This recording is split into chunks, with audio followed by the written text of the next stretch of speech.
Mission TV, le miroir du monde. Le problème est sacré. D'abord, tu as dit que fondement na yango zaï mabé. Tu décris yango depuis le cas là, le cas est sacré. Tu dis non, boyété. Parce qu'on a commencé d'abord à menacer l'Assemblée nationale, les députés de l'Assemblée nationale, les députés nationaux, disant que ceux qui vont parvenir à requalifier majorité parlementaire étaient à dissoudre l'Assemblée nationale. Les députés batani, bataille, à côté, sinon, nous sommes là. Mais non, nous sommes dans la dictature ou dans la démocratie. C'est la question que je me pose. Donc, le problème, le fondement est mabé. Base est là, mabé. Animateur, tout le monde dit que ceux qui ont requalifié majorité parlementaire de Flavien, interroger les souverains primaires. On l'appelle les détenteurs du pouvoir originel. Un peuple congolais est appelé ça comme mandat, appelé ça comme majorité. Ceux qui ont la majorité, appelé ça majorité. Élection salami. Et comme il y a mbongo tamboli de la nemo mutalamuki na comme membre union secret. Alamuki na comme membre union secret. On peut pas rester secret sur base de quel document? Oh, quelques jours après, tu as la majorité, tu as déjà la majorité. Est-ce que vous interrogez le peuple? Vous tenez une élection. Je comprendrais celui qui est dans l'élection, élection anticipée. Élection anticipée qui est levée. Majorité en est pas ici, c'est la dictature. On a dénoncé la dictature, on a dénoncé la dictature jusqu'aujourd'hui. Et comme conséquence, ça nous rattrape aujourd'hui. Pour investir le gouvernement, ça m'a dit que deux autres kolobela ngwa. Basali memo, basengi mbongo. Parce qu'on a mis autant. On est, on peut faire $25 000, 50 000, on peut faire 13 000. Basou qui a niveau à 13 000. Et comme on va réunir mon koya, kusu. Makambo nyonso ano biso to décrire ki lobi il ne faut plus se répéter les lots. Oyoki bande konanga mi balo ande ko molisho na ndeko bazin ko pesa na ba responsabilité o makambo bande période ya Kabila o makambo période ya Tshisekedi mais soki période ya Kabila mabeza laki faut-il continuer na mabe wana pona ko construire Congo ya sika to lobi no kanisi problème o tozomona lelo na kati ya sacré zali likambo e bande lelo te. Vous vous souviendrez na baitanoike na yo ebele na lobake déjà à partir de la naissance ya union sacrée nesika problème ebanda. Vous ne pouvez pas vous mettre ensemble autour d'un objectif sans que vous ayez la ligne de conduite. On doit moraliser la classe politique congolaise. Merci. Parce que l'union c'est au balbaki d'abord dans le gouvernement où il y a ça balbaki gouvernement la coalition FCC cache échouaki. Mais tout le monde va reconduire sous bateau va échouer qui pendant le gouvernement va avoir rigole. Dans les 15 ans bazanga qui collaborer comme bazanga qui bango basu ba reconduire sous la va rigole. Ba va échouer dans le gouvernement la coalition FCC. On va bloquer qui bango. On va bloquer qui. Tout le monde va sous la carte du gouvernement va avoir rigole. Vraiment c'est inconcevable. Ça va bloquer qui. On dit qu'il y a contradiction. Bateau va échouer on reconduit ba. Est-ce qu'on peut reconduire une équipe qui a échoué? Ba ministre est belé. C'est pour ça, on a dit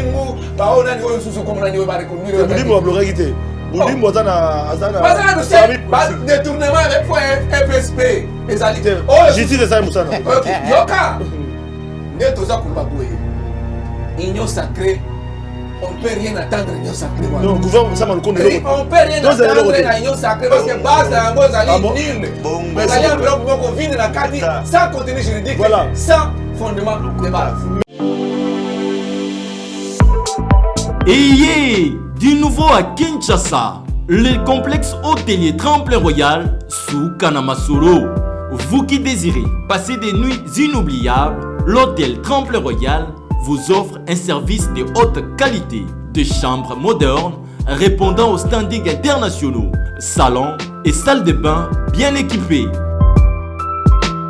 Votre sécurité est assurée, les portes électroniques et même un coffre-fort dans la chambre. Tremplin Royal dispose d'un restaurant VIP, des plats de différents goûts à un prix hors conquérant, de boissons de toutes marques accompagnées d'une musique douce. Ce n'est pas tout. Pour vos déplacements, Tremplin Royal met à votre disposition une voiture pour tous vos déplacements et un groupe électrogène industriel pour faire face à la coupure d'électricité. Pour vos cérémonies de mariage, de collations, spectacles et autres événements, Tremplin Royal met à votre disposition une salle de fête de 300 places avec un décor de couleurs selon votre choix. Nous sommes situés au numéro 23 de l'avenue Aérodrome dans la commune de Barumbu, référence stade municipal de Barumbu. Pour tout contact, appelez-nous au 081 570 78 00 09 98 55 22 96. Et Salimana Nouté, le complexe hôtelier Tremplin Royal, le confort et les nôtres sous Kanama Solo chez Tremplin Royal Kanoka Kae. Bote na bandeko nangai na lobaka bandeko balingaka Congo, bandeko balingaka mboka na biso, bandeko babunda. Po ete Congo ya solo elongwa na passe. Ndeko moko lobaki ete président moko atimona ki libulu atiaki bazelo pembeni. Mosusu aye azipi abati susu. Tobi bandeko balandi sengi to solo est-ce que Congo na biso ezali na makambo sengi to solo po ete Congo kende liboso. Bandeko na ngai tolobaki ete année ezali année détermination 2021 sengi ba mobile changer. 2023 bandeko bakona sengi ya population ko bete ko sale makaka ndenge esengeli ezala. Bandeko na ngai ezala ke sengo surtout bandeko ya diaspora oyo bolinga ka musala na biso botunaka.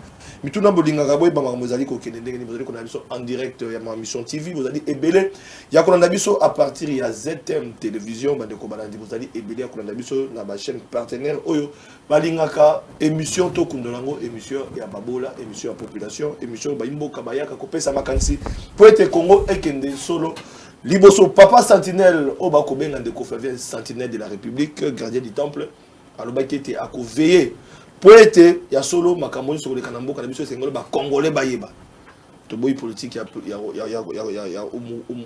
umufunge umukwata to boy politique on a botika ba congolais botika ba population botika ba imboka ba pesa makanisa ba journaliste ba samsana bango o te ndeko ko intimider mutu pe ko intimider ngate parce que za musala o to besana ko sala pe bino mo boyebi parce que wuti na Congo parce que to bunda to banga pété pe to banga iloko to voilà bande ko balandi émission na bino ebandi ya mukolelo to lobaki était mukolo ya mardi 20 avril 2021 tokobeta masolo pona o état du gouvernement Sama Lukonde bon bino moko était gouvernement na izali déjà au complet union sacrée déjà na vision tata mokonzi sengo ba été ba se décider ki ba koisa ki assemblée nationale pona ko ba été sénat alisita mwamba azara soute ba koisa ki ilukamba pona ko ba été Sama Lukonde azali wana ba koisa ki ya solo pe mabunda pona ko ba été mboso azali wana pe mokonzi mboka lobi été et comme ngonga ko sala mosala po Congo ekende liboso tokozela nini na gouvernement Sama Lukonde bande ko balandi ba défi ezali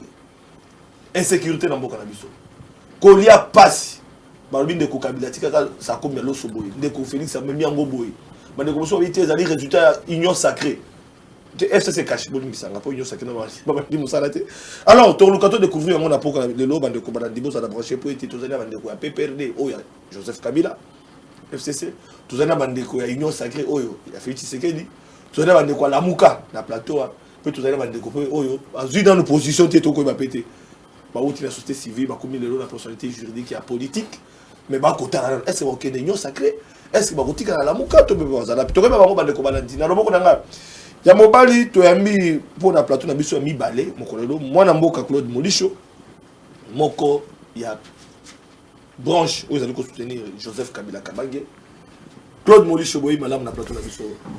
Merci na bobiengi sinayo ndeko Flavien omoni ke émission no bato balanda kango mingi batinga ngo pe mingi po vérité ndeza awa tulingi mamba lokuta te ke o biso ya to ya de ko ba vérité sembo population aiba tozali na Lamuka représenter awa et pas ya mwana mboka Michel Bangala ozali moko balobeli ya Lamuka bien que Lamuka yango to ba soutenir na Lamuka bango mo déjà ba kena union sacrée poto komona bandeko na biso ya Lamuka bazumi ba fonction tokobeta masolo yango to lobela gouvernement Sama Lukonde poto moni bonde bandeko na Lamuka ba ko zoba population tokoyeba ngo pe na poko lelo boyi malamu Michel Bangala mbote na yo mwana mboka Flavien Lamuka bana ya Congo singi bayebi que Lamuka ezali peuple mais batoyo bakei kolia kanyaka tokolobela tozolobela gouvernement Sama Lukonde parce que ezana batoka Lamuka na kati tokobeta masolo yali wana na loboko na ngai ya mwasi bandeko balandi tozali na mwana mboka Jean-Louis Masimango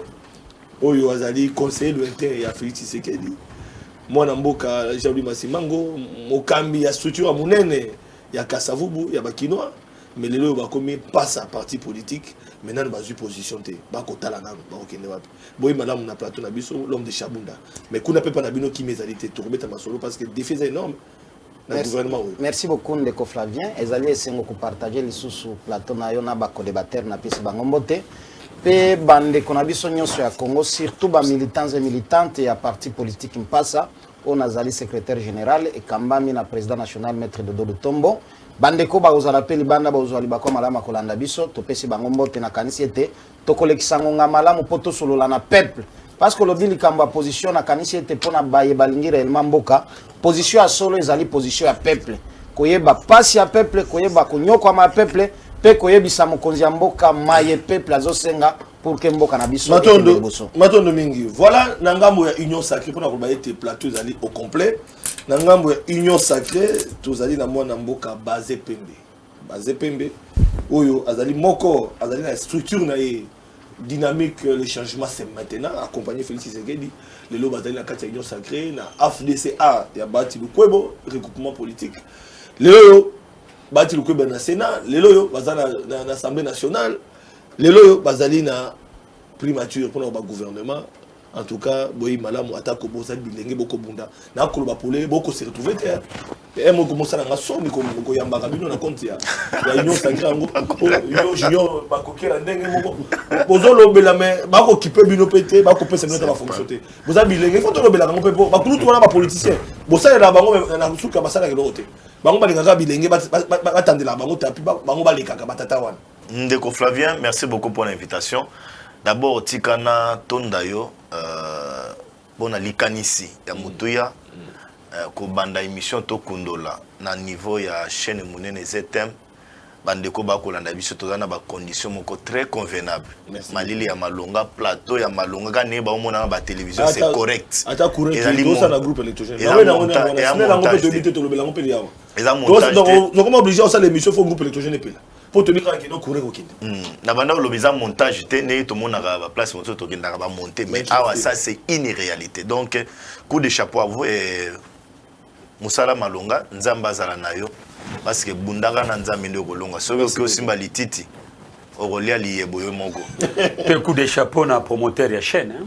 Merci beaucoup. Voilà bandeko balandi izali masolo to lobaki to kobeta gouvernement Sama Lukonde tozela nini.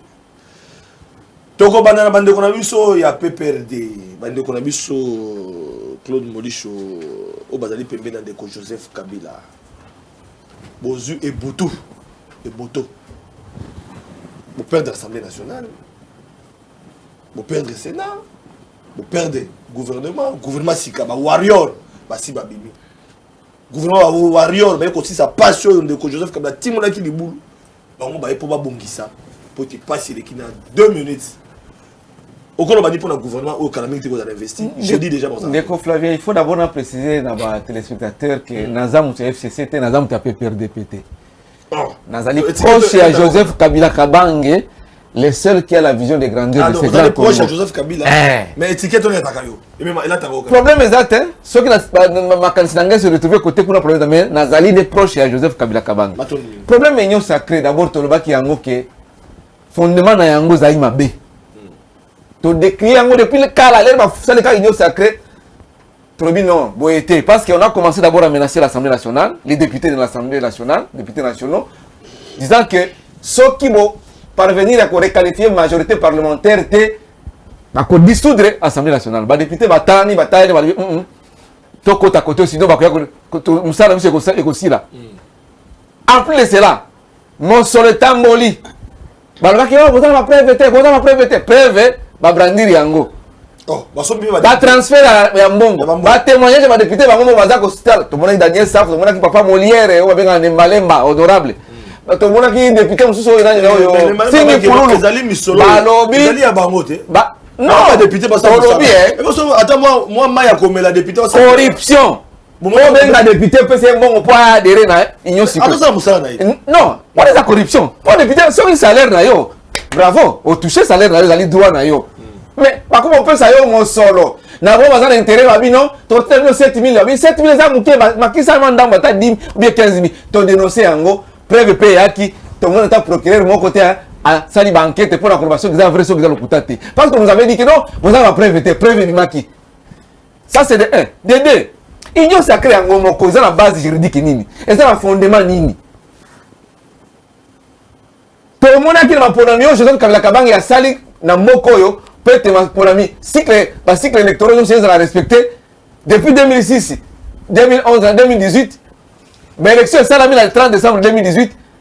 Nous sommes dans un regroupement politique, nous sommes dans un parti politique, résister un peu Sami. Mais mi-mandat, pendant la mandature en cours, tout le monde dit, oh, majorité salini est basculée, et va requalifier en gros. Mais non, nous sommes dans la dictature ou dans la démocratie? C'est la question que je me pose. Donc, le problème, le fondement, c'est ma bête. Base est là, ma bête. Comme animateur, tout le monde dit que ceux qui ont qualifié majorité parlementaire de Flavien, interroger les souverains primaires, on l'appelle les détenteurs du pouvoir originel. Un peuple congolais a appelé ça comme mandat, appelé ça comme majorité. Ceux qui ont la majorité, appelé ça majorité. Élection Salami, et comme il y a Mbongo Tamboli, de l'année Moutalamuki, n'a comme membre d'union secret. Alamuki, n'a comme membre d'union secret. On va rester union secret sur base de quel document? Oh, quelques jours après, tu as la majorité, tu as déjà la majorité. Est-ce que vous interrogez le peuple? Vous tenez une élection. Je comprendrai celui qui est dans l'élection. Élection anticipée. Élection anticipée, quelle est la majorité en pays ici, c'est la dictature. Majorité en on a dénoncé la dictature, on a dénoncé la dictature jusqu'à aujourd'hui. Et comme conséquence, ça nous rattrape aujourd'hui. Pour investir le gouvernement, ça m'a dit que deux autres kolobela angwa. Basali memo. Basengi mbongo. Parce qu'on a mis au lieu, on peut faire 25 000 $, 50 000 $, on peut faire 13 000. Parce qu'il a niveau à 13 000. Et comme on va réunir, on va Kuzu.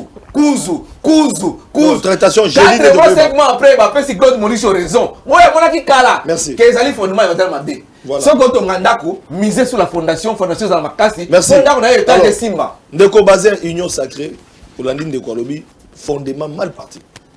Corruption, mbongo tamboli. Koleka même na tango ndeko Kabila wana ngadi na bakisi isole ko tambola na parlement ndeko Flavien oyebi paso tozana nango lelo na Congo c'est parce que ba base ezalaki mabe oyo ndeko Joseph Kabila tchaki oh lelo tozali ko déplorer tout ce que nous voyons dans la classe politique congolaise promoteur ya biloko nyonso wana c'est Joseph Kabila parce que cette impunité au Kabila koma kineti bilei yaye pour na Kabila koyiba pour lui n'a pas Kabila ndeko José Makila lo bate mbongo à l'état va au lia esengele bela ya bato ya aéroport akenda ngunza mela Kabila leta linga pasolo la pantalon tina le to mona suite c'est tika songi José Makila bato vandi na et la problème songi ndeko Flavien c'est de tous ces Joseph Kabila même ceux que nous sommes en train de voir aujourd'hui na chef ya ba député c'est la classe politique pourrissante au ndeko Joseph Kabila ya kuti yango bomemi yango kaka la classe politique on bomemi bango cette mauvaise éducation pono longola otia éducation ya malamu sengelo kende ndambu ndeko Flavien ngana opesa oba élément na époque ya ndeko Joseph Kabila nana yebaki ete non inspection générale ya finance ezalaka nana yebi l'unique moto ya pesa biso que non ba yibaka mosolo à l'état 15 milliards c'est Luzolo Bambi qui nous a informé alors que IGF les a créé depuis 1960 si je ne me trompe pas n'importe à Mobutu pour contrôler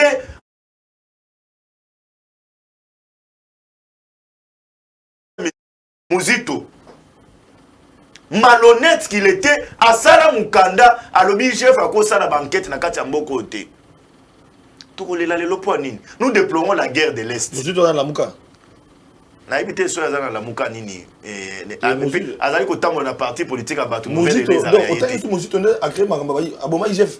Muzito a Sala Mukanda na kati ya mboko bosani Flavien za journaliste kundola kasi tozo kundola. Na moto kundola Muzito a koma Mukanda pour na ko pesa instruction que en aucune fois IGF a koki ko enquêter na ba institution na biso nyoso to en place. Tout ça azo berceau détournement à l'État.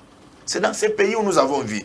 C'est dans ces pays sous règne et à Félix, il y a inspection générale et à finance. Kabila a bomi, IGF, Kabila a tué même la justice. Toute la justice était par terre. Alors que c'est la justice qui élève toute une nation. Oyibi, parce que justice populaire est à Ramabé. Kabila a tué. Toute la justice de Kabila était entre les mains de la poche de l'ennemi. Némi a combien mangé sa place à Zalidi, Mototel, libérez-lui par téléphone. Abimi. C'est dans ces pays où c'est dans ces pays où nous avons vu les gens na Tongo va nommer directeur de cabinet. Une semaine après, à Tongi meuble à 10 niveaux. C'est sous votre niveau, Motonani et Moulicho. Zolo Bozo Fumaliso, Miso Belozo Ganga. Tu n'as pas honte, toi là. Où vous avez appauvri ce pays. C'est par pitié les longs de nous. Nous avons accepté, nous vivons avec vous.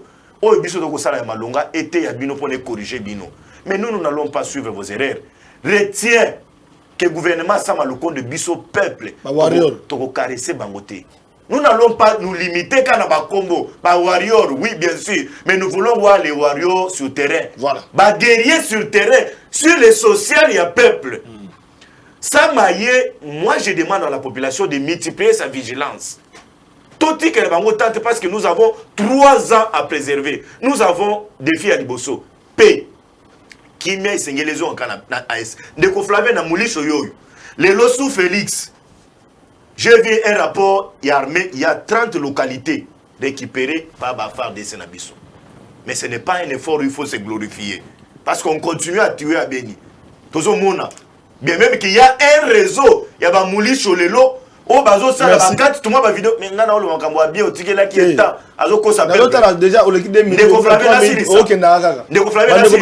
nous voulons la paix et le gouvernement à l'espace. Mais espoir, espoir dans le gouvernement. Ne perdons pas espoir parce que nous, peuple, nous sommes là pour la pression. Nous voulons voir la situation sociale et qu'on s'est amélioré parfaitement à 100%. Mais nous voulons voir des signaux. Il y a Malonga et Zala. Hôpital à Malonga et Zala. Soda a un salaire sous gouvernement. Mais ce gouvernement va banini ya bango. Nana ebaki dépassement budgétaire na niveau de la présidence de la République. Qui bazo mbongo ezali. Qui sous règne à Joseph Kabila abandako le banon va diminuer le nombre de na président. Nous les autres ont décrié que na niveau de la présidence de la République Peloton et combien belé c'est qu'il va diminuer parce que nous voulons voir les changements ya mboka. Tokolobela makamba député et révolutionnaire. Moi, j'ai fait confiance au gouvernement Samalou Konde, mais en demandant au peuple congolais, vigilance et angélés à la demise. Michel Bangala, Lamouka, Oyoki Mamadou, Mouzito, Lamouka, par exemple, était Babi Koutou Kabila, donc Mouzito peut rattraper, il peut, par exemple, était. Moi, Namboka Flavien, Nazali, d'abord, Koyebisa, Ndekolanga Bazin. Ah, Papa Sentinelle. Oui, oui. Papa Sentinelle, voilà. Papa Sentinelle. Yosa Pena Sentinelle solo. Naroyeb Sandeko Bazin, que ce qui a yébité Sengiatou n'a pas yéba. Ah, c'est formé. A Koko Yana Kate Tandoyeke était pour que Aloba Mozito Boye, Mozito, Akinaki ko empêché IGF. Mais écoutez, ça la contrôle. Si la maison est en désordre, qu'est-ce qu'il faut faire? Il faut ordre. Pour mettre de l'ordre, il y a certaines dispositions qu'il faut avoir. Et enfin, parce que, Ndeko Bazin, vous devez savoir ceci. Depuis que le monsieur Kabila a comme président ya Mboka Oyo, ti ndenge Ndeko Chilombo a eu pouvoir par la force contre la volonté de notre peuple. Il est en train de diriger. Et il y a un premier ministre de mon côté. Je dis bien mon côté. Où il y a sali au Mozito Sala. Sacrilège. Mais tu peux me donner l'exemple. Blasphème. Mais tu peux me donner l'exemple. C'est grave ça. Mais je peux vous démontrer notre cerveau. Donne-moi un exemple. Il y a premier ministre qui a sali plus que Mozito. Na époque Mozito fana na lola. Écoutez, s'il vous plaît. Je dis bien. Bazin, notez. Mais na époque Mozito ozana MLC. Notez. Na époque Mozito ozana MLC.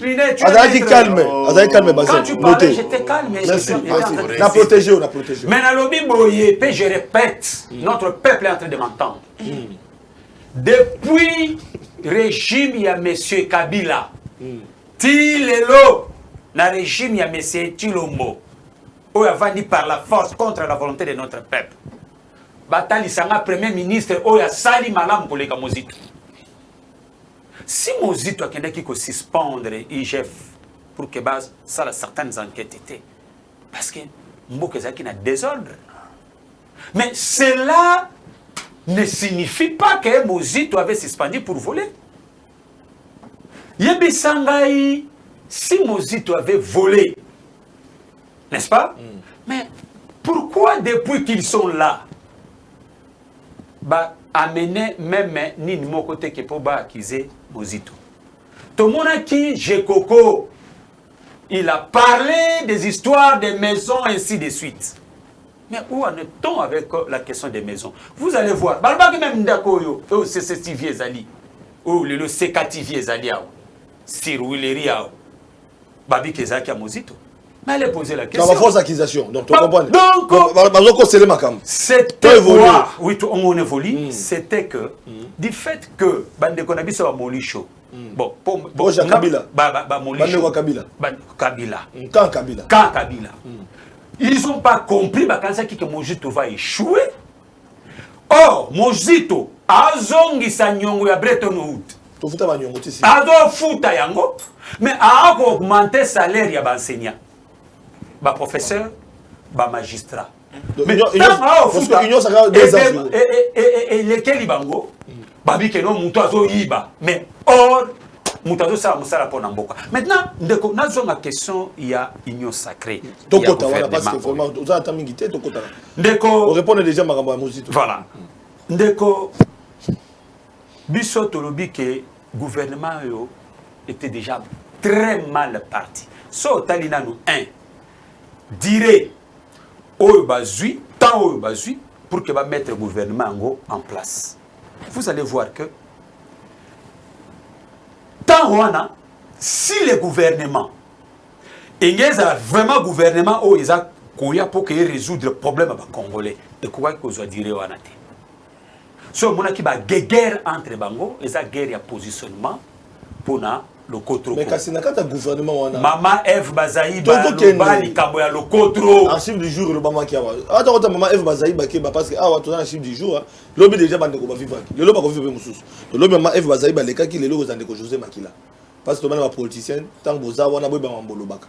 Ya moto ko lobate. Yango na ngina funga parenthèse. Baza koloba boy. Oyo do ba wana gouvernement oyo asama lokonde. Mais boza na kati bino bato alamuka. Bwana kati bemba. Azana ozui ndeko na biso Katumbi aza wana to doka ba leader Bemba Katumbi Bemba na Katumbi bazali na autorité morale na bango monsieur Félix Antoine Tshisekedi.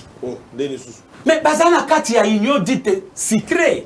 Vous avez pas suivi mais de vous dire que l'union dite sacrée et une coalition gouvernementale élargie. Mais élargie dans la Bemba et Katumbi ne sont plus dans la Mouka. Ils sont dans l'union sacrée. Ndeko. Appartenait la Mouka, c'est quelqu'un a vaillé.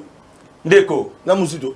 Bango moko ba biminde na ba objectif poursuivi par la Mouka. Bango ba boité. Mais écoutez, la vision. Azana ba tourner moka ko salati. Aya ko dynamiser encore parti. A inspecter parti. Mais il a dit ça ouvertement. Qu'est-ce qu'il dit? MLC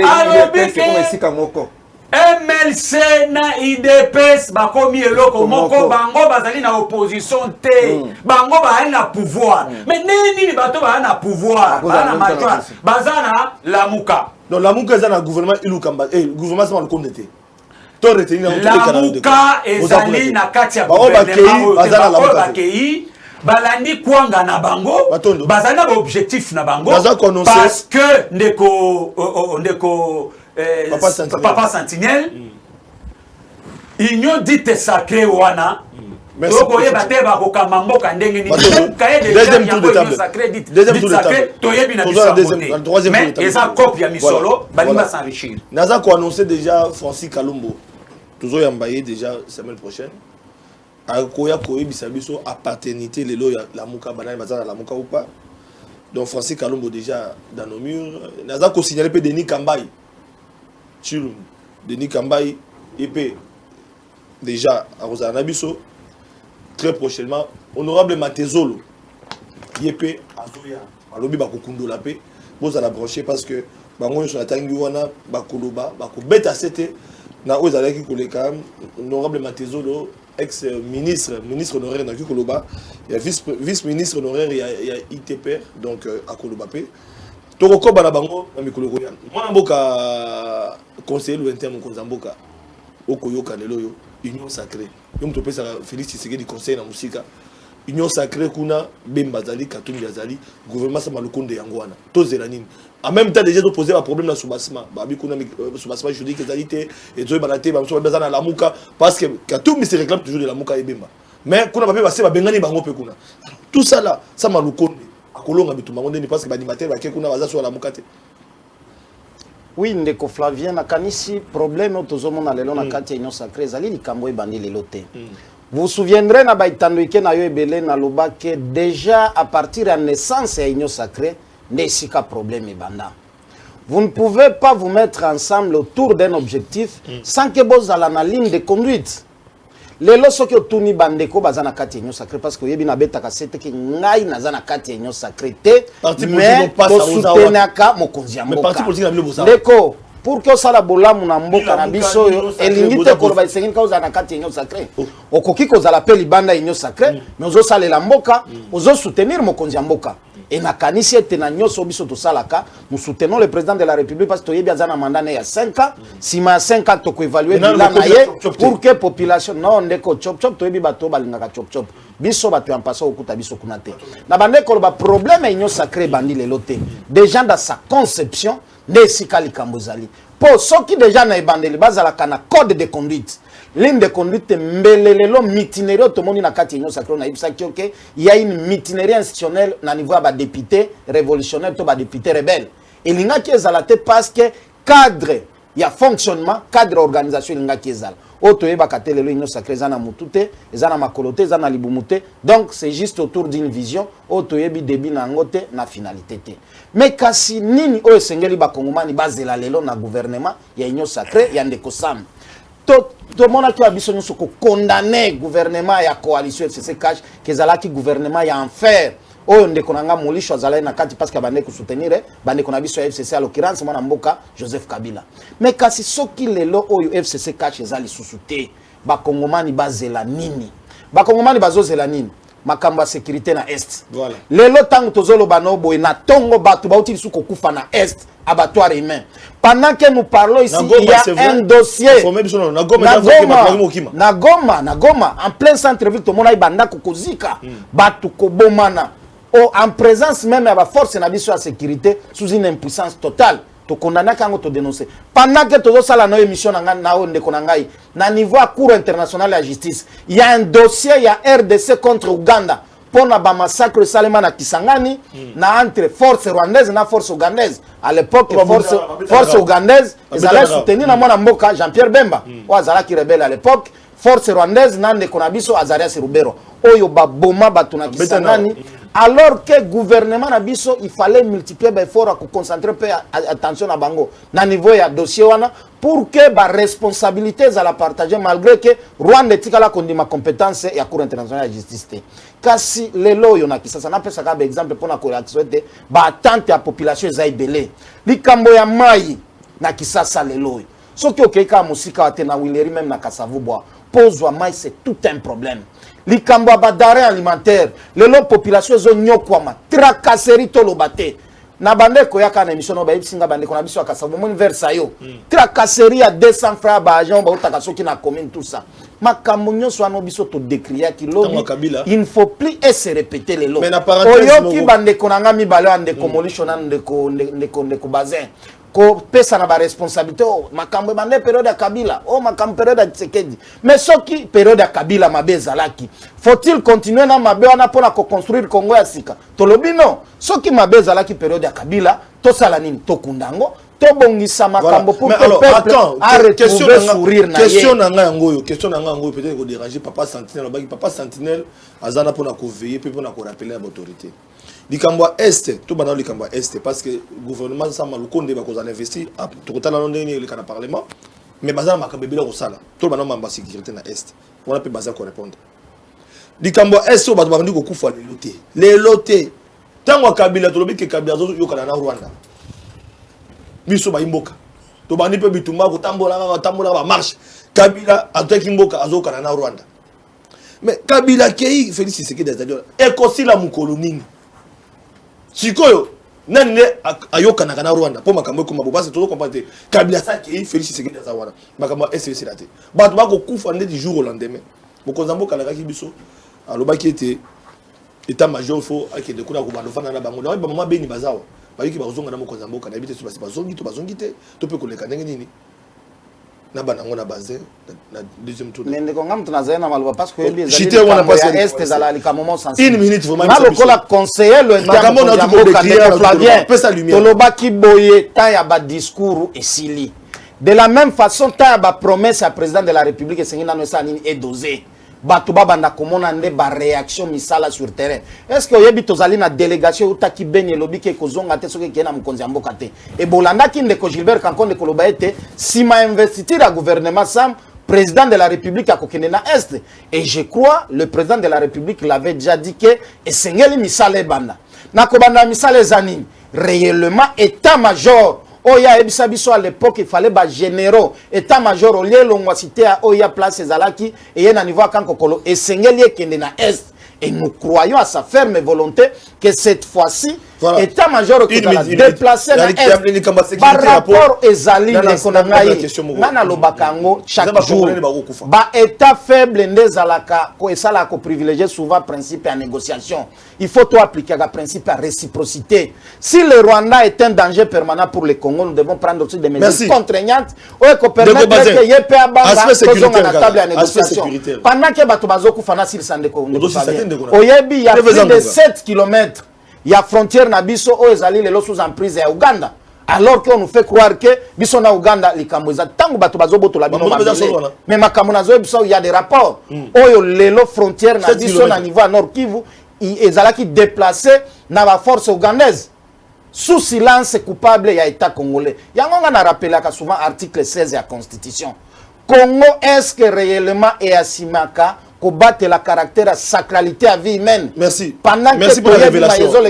Merci pour la révélation. De Kobazin, vous allez représenter l'union sacrée, les lots na plateau nabiso. Tout décrire bilo qu'on a tué que le baron dans zone en resouté. Tant que Kabila va toujours kufa, yo na ba marche, na ba Félix Tshisekedi, Martin Fayulu, opposition, Franck Diongo, tout na balabala. Rwanda, non, to kotikate ambassade faut zonga kuna, to mona yango. Mais likambo ekosila mon colonie. Badongolomi songo za banani obakubundisa bakongomani ekosi ape mokonza mboka pa okende benya mokoloni état major pe kele mokoloni a otya pe résidence te kuna mokoloni Ndeko Flavien merci beaucoup na question question ya Beni c'était un problème un complot contre la République mboso lobaki yango c'est sous régime ya Félix Tobo ya leloté ne tozo mona tout moi ba signo mususu pona makambo ya est et Bandi et pas représentant na biso au niveau Assemblée nationale. Bosso a pris son courage extrêmement. Il a interpellé bango. Il a koyebisa bino nde bato ozali ko bomba bande ko na bino pona bozo mo solo. Vous pouvez vous imaginer biso na Kinshasa ngai. Moi j'ai fait des marches dans cette ville. J'ai des vidéos avec moi. Ce que l'ingénieur tinde l'opé au rappel. Mais comme on a Goloban, il y a ça marche. Ndeko Flavien. Pour la guerre de l'Est. Mais nous avons compris que la situation de l'Est, ce n'est plus encore ma marche. Il y a moni bande ko ba on va justifier mbongo bazuna poto. Et pas la poto va tindel ba mbongo. Pas ça la marche. La question de Beni, ce n'est plus encore question il y a ba marche à Kinshasa. Il faut qu'on kata motolo o yezali na bato o ba yakoboma. Les généraux ici, Tshisekedi abani muke kolongola bango.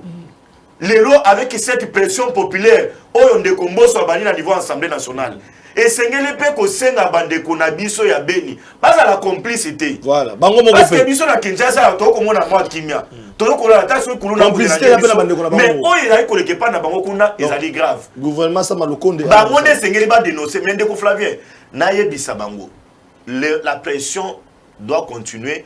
Kofuta soda malongande et construire sa guerre na S. Mais ndeko nanga yoyo, il n'a pas l'histoire de ces pays. Sengeli au rappeler que lui il est déjà un peu Mbemba. Akima Mbemba tina le on habité ce gars démissionnant na MLC. Na Mbemba wazo tirer sur yé. Mais je vais le rappeler à mon frère. So il histoire ya Madesu, ya basoda na Kinshasa. Qui est à la base de l'histoire de Madesu basoda? C'est monsieur Mouzito. Oui, bien voté. Yozaki, nous Azo rêvé. Moïse, Azo rêvé. Moïse,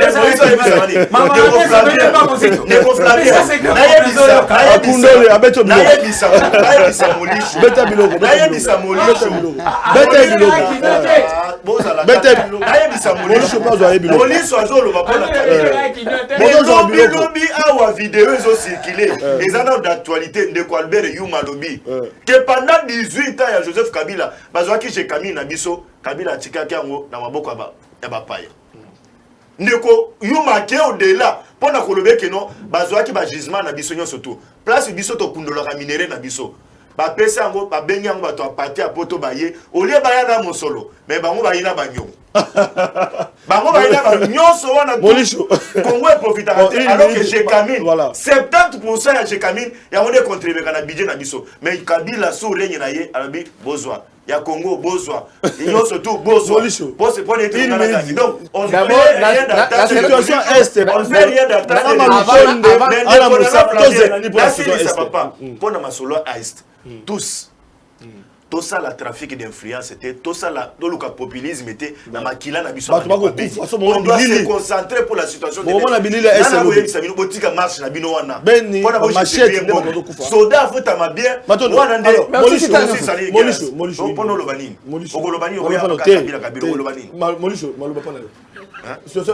on se rendre compte que Azan a donné technique était pour niveau ni Kamine va produire et à quel moment et aujourd'hui et même pendant non avant la commande comme exté la commande comme dose la nini na ina Kabila comme chez Kamine wa to lo basikoyo abio Kabila na azuize Kamine j'ai Kamine olobi et a contribué comme deuxième force là budget à l'état à quelle période 70% à quelle période mais Yuma Lobi, pendant 18 ans, Hollandi était 18 ans à diriger. Mon cher, pendant 18 ans, il y a un avocat, mais il y a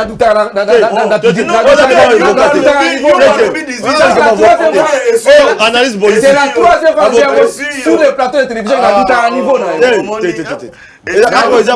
Débat d'idée. J'ai dit, je suis franc, je suis devant la caméra, il y a un niveau. Et à quel moment j'ai quand même produire et à quel moment j'ai quand même quitté. Lokuta. J'ai quand même des Gaulois et j'ai quand même des vanilles à Nini. C'est lui les animaux Mobutu. Ah, David Mobutu. C'est comme qui est venu remonter l'économie du Congo. Merci. Insécurité dans l'Est. Quand on dit que le président de l'Assemblée nationale, la représentation nationale, le président de la représentation nationale a déclaré au effort que Ayemi Bato va être impliqué dans les massacres de l'Est. Ayemi va député, pas Bato, va député. Oh, il va être impliqué. Mais moi je dis c'est grave. C'est grave, c'est une déclaration vraiment que, en principe, la justice doit se saisir de ces dossiers et nous démontrer parce que l'État est en train de payer ces députés-là dans le trésor public. Motoke va congolais, ils ont députés, qui ont participé dans massacre de Congolais. Est-ce que le Kuta, est-ce que impliqué le Kuta ou il y a Soloté. Hier, à l'objet, Ayebi va député, va impliqué dans le massacre de Congolais. Les forces union sacrée en Ghana. Bango va vérité, ne combattre lobby, va accompagner anti-valérité. Tant Kabila, nous accompagner anti-valère. Bango va accompagner en côté. Nous on basé ba mboso ba ko dénoncer. Dans la séance de TTO, on raconte n'importe quoi de Bobar. C'est une autorité. Mais oui. De ce pays, président et Assemblée nationale a déclaré haut et fort. Mais Alex va tout liste, on a député, on a. Alex, ok. Comme ça, toi les Bakeno, t'es député. Ça m'a impliqué dans les massacres de l'Est. T'es député, impliqué. Comme ça, trésor public. Ça m'a le de Yassa Nini pour une sécurité ici là. Mon cher ami, le gouvernement a investi, Mikolo. J'ai dit. Il faut d'abord la priorité dans le gouvernement. Voilà. Et c'est d'abord prioritaire. Sécurité. Sécurité à l'Est, comme dans tous les territoires nationaux. Il faut mettre les moyens. Le problème, c'est quoi? Budget, toi, il y a un budget combien? Reposer pour ce problème de budget. Moyen. Parce qu'il faut avoir la politique de ces moyens. Il y a un peu bloqué Kabila. Problème. Non, Kabila avec qui il est le M23. Bakene, kuna ya lui Kabila ça est de mon côté. 23 moi je suis allé jusqu'à Tchanzu au sommet, il y a Sultan Makenga. Mais dans un chapeau na yé. Je suis en train de mentir. Merci. Qui tient avant que Kabila arrête. Mais Ndeko Flavien, nalingaki nasunga Ndeko Molisho nanu mwa muke. S'il vous plaît Ndeko. Makambo lobi, il est vrai. Mais ceux qui ont regretté façon yo Ndeko Mbosso alobaki likambo ya ba député. Mais Seigneur Lipeoyeba, il y a plusieurs rapports pendant que vous étiez en pleine gestion en Boka qui donnent des noms ya ba officiers militaires qui sont connus, qui donnent des noms ya ba officiers politiques en Boka Nabiso. Pour ne pas vous rappeler seulement dans le rapport mapping. Mais ces gens-là, jusqu'aujourd'hui, Baza, place Nabango et Zali Wapi. Donc c'est une responsabilité globale. Au-delà, il y a Makamon de Kombosso. Il a juste dit tout ce qui est vrai. Il n'a pas inventé. Mon frère, il y a des noms de généraux. Oyebi Makamba ba munition na Goma. Ndeko, Makamba ba munition na Goma. Détourné na Ndeko Jean-Louis, Ozama Lobaté. Mais pour Jean-Louis, Ozama Lobaté. Voilà, n'a-t-on pas vu un procès où les généraux sont condamnés ici? Ok, tant que la mission générale, je vous dis, il n'y a pas longtemps, Ndeko Mbusa j'ai l'impression que nommément numéro 1 opération Sokola 1 à niveau ya Est qui est Ndeko Jean-Louis a focalisé en Mbosso côté globale ya biso nyonso. Merci. Bon se calmer, bon se calmer. Ndeko, bon se calmer, bon se calmer, bon se calmer. Si tu es préoccupé de tu peux aller par proposition pour le gouvernement qu'on a investi, tu vas aller en tout cas pour se calmer, pour calmer l'humeur nabino. Pour calmer la température, la mouka, bon ça la marche moi en est ni kamoni ni sous bino. Ndeko Omoni question à l'est. Marche à Mokoni. Marche à samedi. Nous appelons tout notre peuple. Nako loba lokola beaucoup invité basé à Kolbate, ça c'est l'irresponsabilité. Parce que nos frères sont en train de mourir à l'est. Suite à quoi Azalo Bamakambu ya Yuma Awa. Mais Yuma a dit des choses. Et quand Yuma lui Makam, n'est-ce pas? Est-ce que Bango va biminer un système à Yuma? Mais ils sont dans le système à Yuma, Koyoka conseil, il est là. Hier, Ezalaki Bazoyoka conseil à Louis Michel, le Bango Bazoyoka conseil à ambassadeur américain. Comment il s'appelle? Tango Kabila, Louis Michel. Zita. Donc, vous êtes toujours dans le même pratique, même système. Bango va pas Zita. Donc, chose qui fait que multinational wana, multinational wana, prendre maintenant, ils ont la même mise sur la richesse à Mboka Nabiso. Ba bénéficier na ba mine Nabiso. Mais bango ba accompagner bango yazo loba. Mais depuis mais c'est Lobo à Kotiwana. Qu'est-ce qu'il a fait? Est-ce qu'il a changé les choses? Ou il est toujours en train de continuer dans le même système? Qu'est-ce qui a changé? Moi j'ai suivi Yuma. J'ai suivi Yuma. Donc c'est pour dire quoi? C'est pour dire que j'arrive, c'est pour dire que le même système est en train de continuer. On va marcher, mon frère.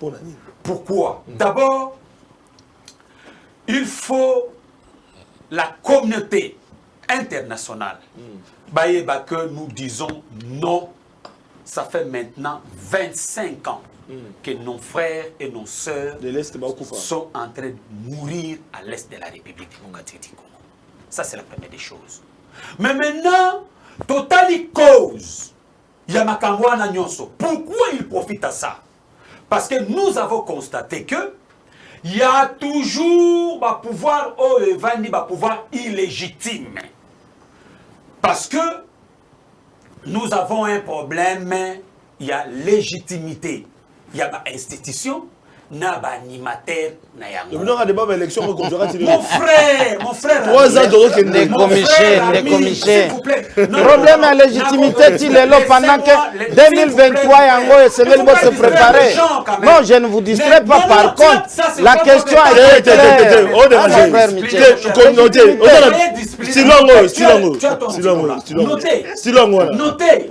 Je vais vous démontrer noir sur blanc. Vous savez pourquoi Makambo est à l'Est? Parce que tous ces pays-là, une partie il y a Occident. Na une partie, il y a voisin à Bisso. Merci. Ils ont compris. Tu as 5 minutes. Pardon. Il y a eu moi c'est pour dire quoi? Ils ont compris que bateau va diriger Mboka Oyo. Bazana ici à émanation la peuple. Parce que ce sont des individus, les chefs de l'État là. C'est pourquoi ce monde a même mise. Merci. Na évolution, il y a fonctionnement, il y a Mboka Nabi sur l'institution. Alors, il faut élection anticipée. Alors, mon frère, quand nous parlons, il y a vérité des îles. Mais la vérité des îles, c'est clair et net. Merci. Nous parlons de la souveraineté de notre peuple. Merci. N'est-ce pas? Élection anticipée. Écoutez, Ndeko, nous disons ceci. Voilà, nous disons les élections anticipées ou pas, mais nous voulons que nous puissions partir dans des bonnes bases. Merci. Et partir dans des bonnes bases, ils ont sous-entendre Nini. Ils ont sous-entendre que tout ça la réforme institutionnelle. Et la réforme, nous ne pouvons pas faire toutes ces réformes dans la institution illégitime, mon frère ami. Il ne faut pas faire des... Merci. réforme on est en position la Mouka. Merci. Merci. Il faut faire des réformes archive du jour. Dehors. Merci. Il y a une institution là pour que la réforme ait la légitimité de tout le monde. Merci beaucoup. Voilà, nous avons une antenne, tous archives du jour, nous avons à chaque émission. Nous avons archive du jour, nous avons pour être tout le Congo na biso ba o balobaka na ozali ko salema est-ce que ba tozali cohérent ba politicien parce que mboka na biso tozali ko décrier makambo ebele lelo yo tozali ko beta c'était na archive José Makila tolanda mabote ozali elokote okoloba banome o diriger mabe okoloba congolais azali mou. Kabila veut se cramponner au pouvoir pour 30 ans. Qu'est-ce que cela veut dire? Il faut attendre l'opération de recensement jusqu'à ce que ça prenne fin. Et ça peut prendre 30 ans. Il faut bien suivre. Ce n'est pas 10 jours ou un jour. Réveillez-vous. Peuple congolais.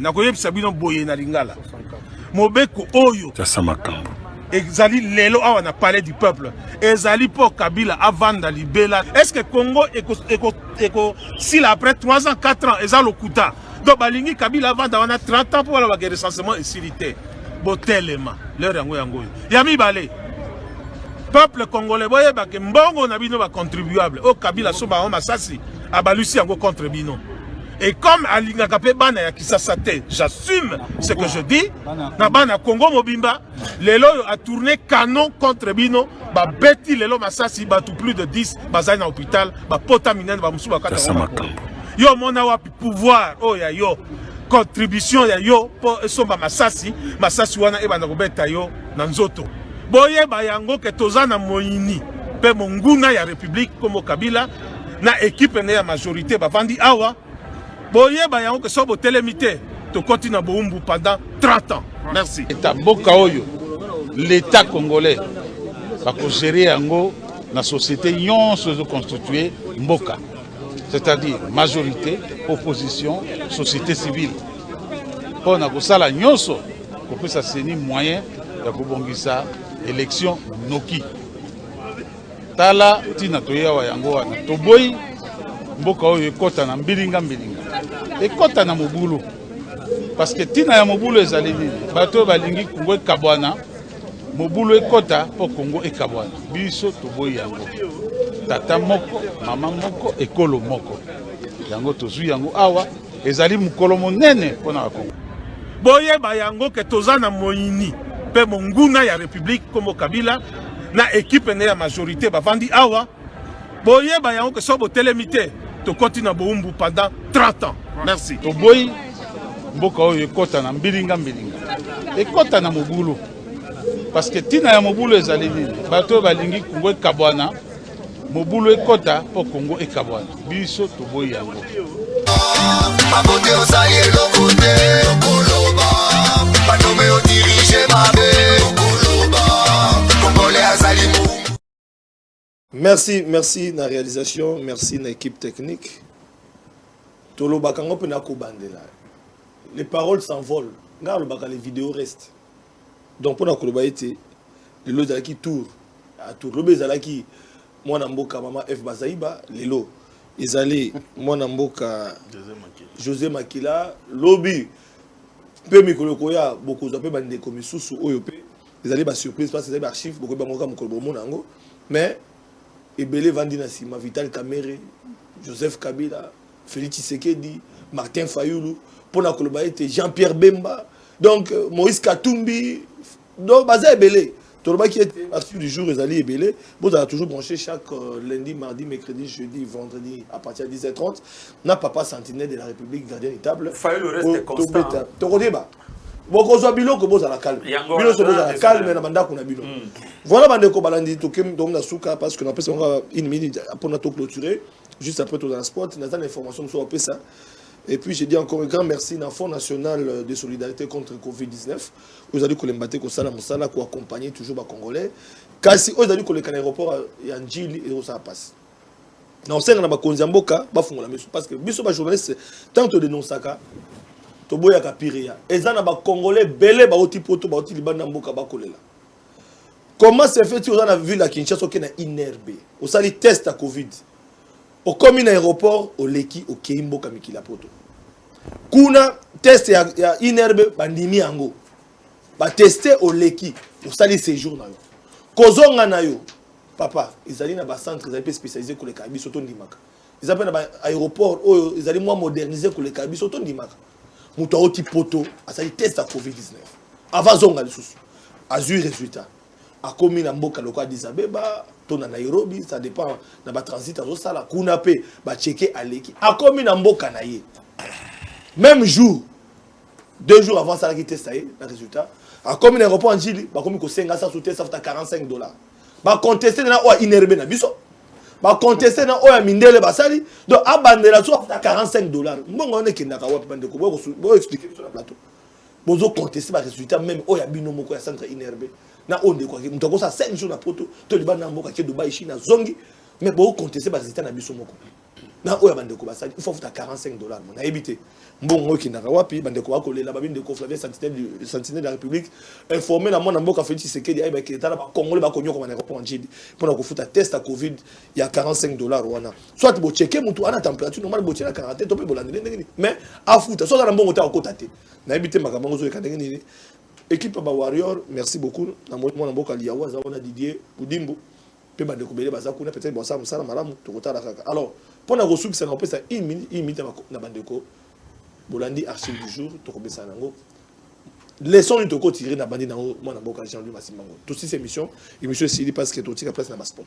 merci beaucoup ndeko Flavien alingi na bakiselo comme mususu olie babenga ka sentinelle au comité archiviste de la République merci beaucoup ezali mawa pona mboka na biso na kanisi ete na beta kasete na lobiso ke ezali na lisumu ya liboso to ki reprocher homme politique congolais ezali inconstance immoralité na instabilité dans l'engagement et la philosophie politique.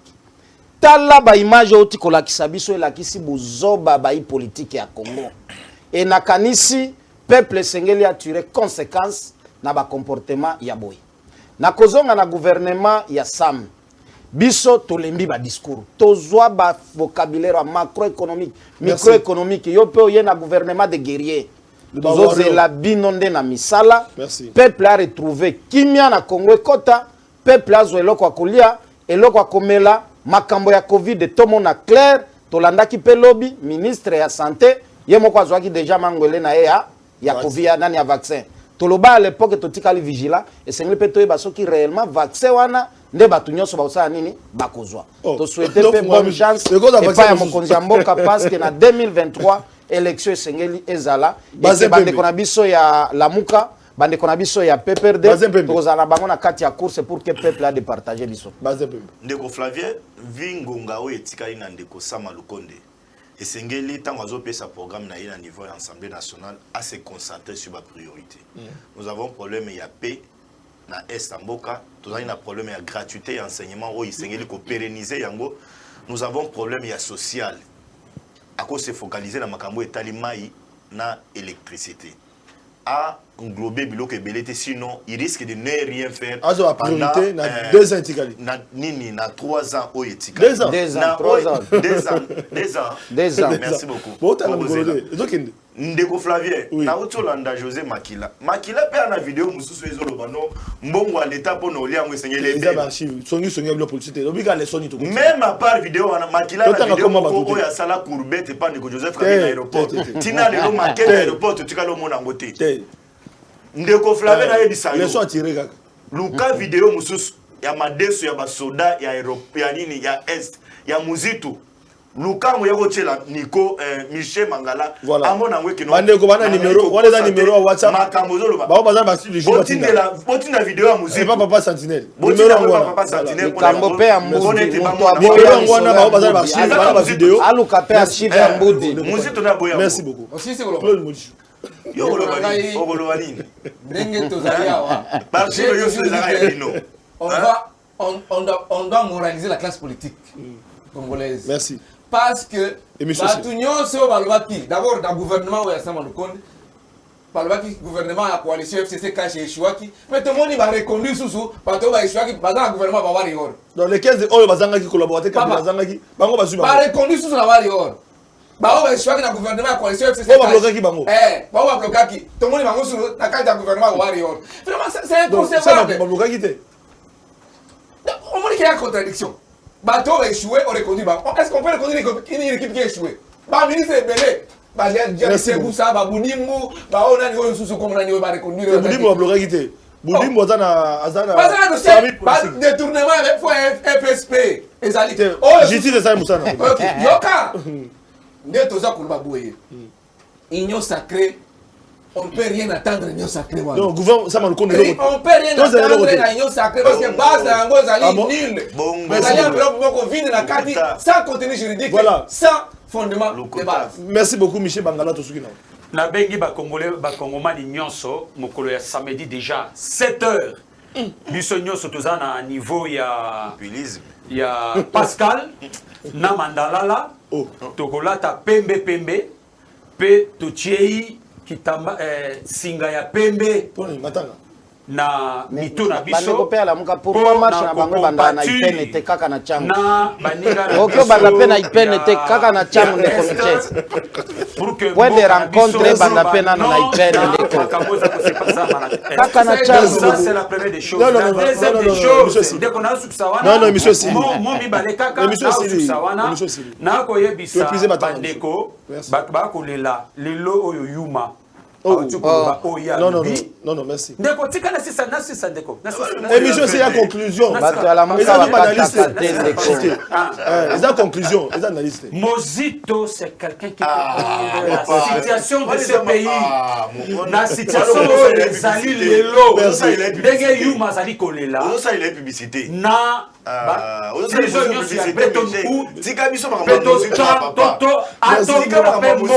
merci beaucoup. Parti politique à battre. Parce que vous êtes incapable. Vous êtes là deux ans. Merci. Voilà qui me compte. Matondo mingi. Vous devez avoir Matondo. Voilà bandeko balandi toko na suka. Il y a émission na biso na lobaki boza branché na papa Sentinelle de la République. Balobi archiviste. Donc chaque jour du lundi au vendredi à partir de 10h30 dans ce thème. Bolanda biso, bozo ba surprise na bino pe bandeko bazana ba archive ba vidéo. O bo moni bandeko politicien bo José Makila. Numéro yango wana, eza numéro ya WhatsApp. Yandeko Flavien, botinela nga ba vidéo nyonso ba archive du jour. Oui. Et c'est ngé toté un peu ba politicien, o be ba koti de la sama le konde, ba be musala ba kosala pour Congo sengé kende liboso. Voilà bandeko banandi. Tokutani lobby na 10h30 na émission Sika, lelo na 22h30 en rediffusion boza la brancher, beaucoup na biso. Toyamba qui pona bino Claude Modicho, moko proche à Joseph Kabila, Bazin Pembe, ozali moko ya Félix Tshisekedi, Jean-Louis Massimango, on a dans une position té Michel Bangala, ozali moko njamboka. Ozali la muka Martin Fayulu, Félix Tshisekedi, Joseph Kabila, bango so bazali représenté na plateau na biso. Voilà, place au sport, peut okutani na mikolo koya. Merci beaucoup na ZTM télévision équipe technique, bandeko so basonga ki biso na plateau, tous caméra woman, Medine, et puis tout ça, Yannick, voilà, na régie kuna, na bossalité merveille, tout passe et l'ongo la bande comme sous supervision. Il y a mon namboka plaisir, tout côté ni lobby, na invité à s'écaper na 22h30 en rediffusion et à l'élo, matondomik. Ayez du nouveau à Kinshasa, le complexe hôtelier Tremplin Royal sous Kanamasoro. Vous qui désirez passer des nuits inoubliables, l'hôtel Tremplin Royal vous offre un service de haute qualité, de chambres modernes répondant aux standings internationaux, salons et salles de bain bien équipées. Votre sécurité est assurée, les portes électroniques et même un coffre-fort dans la chambre. Tremplin Royal dispose d'un restaurant VIP, des plats de différents goûts à un prix hors conquérant, de boissons de toutes marques accompagnées d'une musique douce. Ce n'est pas tout. Pour vos déplacements, Tremplin Royal met à votre disposition une voiture pour tous vos déplacements et un groupe électrogène industriel pour faire face à la coupure d'électricité. Pour vos cérémonies de mariage, de collations, spectacles et autres événements, Tremplin Royal met à votre disposition une salle de fête de 300 places avec un décor de couleurs selon votre choix. Nous sommes situés au numéro 23 de l'avenue Aérodrome dans la commune de Barumbu, référence stade municipal de Barumbu. Pour tout contact, appelez-nous au 081 570 78 00 09 98 55 22 96 et Salimana Mouté, le complexe hôtelier Tremplin Royal, le confort et les nôtres sous Kanama Solo chez Tremplin Royal Kanoka Kae.